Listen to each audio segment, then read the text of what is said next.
Randrandrano Ny masompanahiko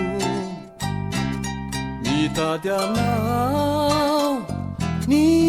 heritsaiko miangavire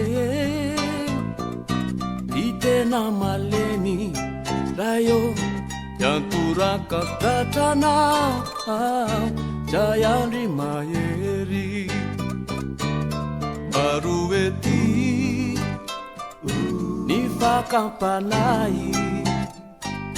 ni fiainanety maro mampanay tsy toatrirery tsy zakapirery raha eo ny lalana tery onjy sao ty avery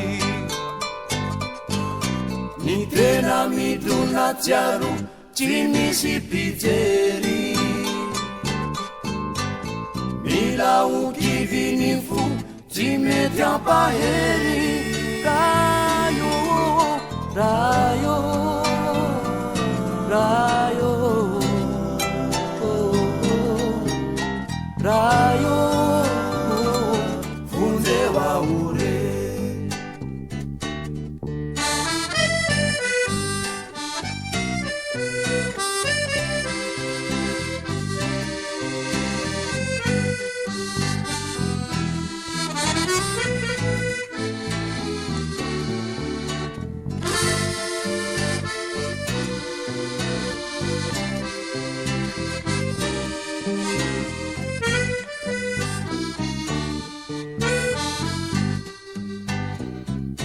Ifunakure reo tefa vita ade marube kampi utafita ni fiainako avy no irikyova raha eo iresa matavy dia tena mandoza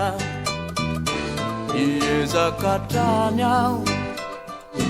ny ozanakawe Anarakatrany ao reo didinao Ny saiko tontolo ny tena kokoa raha eo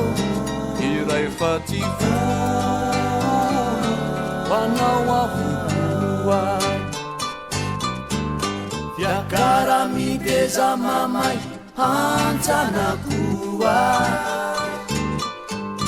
Tsy ho afaka mandraky izay ho setraina avokoa